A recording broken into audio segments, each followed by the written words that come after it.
Dia tekan sedia. Dia tekan sedia. Assalamualaikum warahmatullahi taala wabarakatuh. Mengenai PPSMI ini, yang sebenarnya saya sudah suarakan dalam Dewan Yang Mulia ini pada 2004 lagi. 2004. Sabah dan Sarawak sangat ketinggalan. Karena di dua bandar di Sabah, pakar bahasa Inggris mengajar sains dan matematik ini mereka tidak mau pergi ke luar bandar. Kenapa? Saya hingga cadangkan satu insentif dibagi kepada guru-guru ini tambahan, tetapi hingga hari ini belum mendapat apa juga kepastian.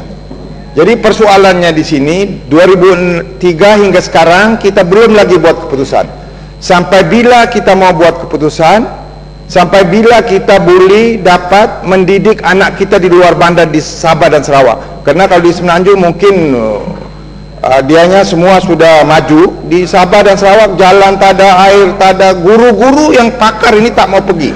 Jadi adakah kerjaan bercadang, mungkin seperti mana yang dikatakan oleh Menteri, berusaha untuk kalau tidak boleh dilaksanakan dengan secepat mungkin untuk apa juga, bagi insentif lebih kepada guru-guru.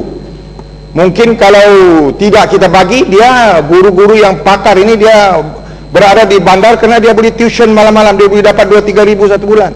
Jadi kenapa kita tidak cadangkan supaya guru-guru ini dibagi insentif? Adakah kerjaan bercadang untuk bagi insentif mungkin esok mulai? Kalau boleh esok insentif bagi guru-guru ini supaya mereka ini boleh pergi ke luar bandar. Atau apabila kita melantik mereka, syaratnya mereka mesti pergi ke luar bandar, jika tidak mereka dibuang kerja. Itu. Terima kasih.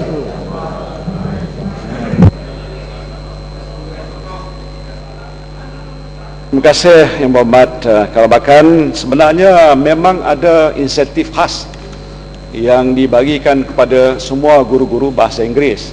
Ya, berapa peratusan daripada gaji mereka itu dibayar dalam bentuk allowance ataupun insentif. Cuma yang disebutkan tadi untuk Sabah dan Sarawak, mungkin ini ada kes-kes yang agak peculiar kerana kawasan-kawasan yang jauh di pendalaman. Soal yang pertamanya, Tuan Ketua, bukan saja soal insentif dalam bentuk ganjaran seperti allowance tadi. Kita juga melihat dalam fakta-fakta lain, soal-soal yang memerlukan kita berikan sama berat. Umpamanya soal kemudahan tempat tinggal, quarters untuk guru-guru di kawasan pedalaman. Saya sedang melihat perkara itu sekarang ini dan kita sudah mengambil satu pandangan bahawa untuk menggalakkan guru-guru pergi kawasan-kawasan luar bandar, fakta kebajikan itu adalah amat penting sekali. Umpamanya soal kemudahan tempat tinggal. Ini adalah satu daripada perkara yang kadang-kadang menyebabkan guru tidak bersedia untuk pergi ke luar bandar. Keduanya ialah tentang lain-lain bentuk sokongan untuk memudahkan mereka pergi mengajar di kawasan-kawasan luar bandar. Jadi Yang Berhormat telah pun menyebutkan tadi tentang soal Sabah dan Sarawak. Saya mengambil perhatian perkara ini dan mungkin dalam inisiatif baru yang kita nak cadangkan, kita akan ambil kira lah kawasan-kawasan yang pedalaman, yang hulu, yang agak jauh daripada kawasan-kawasan pertumbuhan baru, new growth area.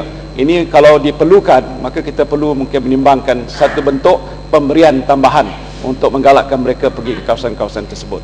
Tuan Speaker, satu soalan tambahan. Sekiranya segala kekurangan ini diakui, boleh tak kita gantungkan saja dasar ini buat sementara waktu? Nah, benar. Mak Sampuk dan ngaku banyak kekurangan. Anak murid menjadi mangsa. Yang Berhormat Tuan Liang Teck Meng.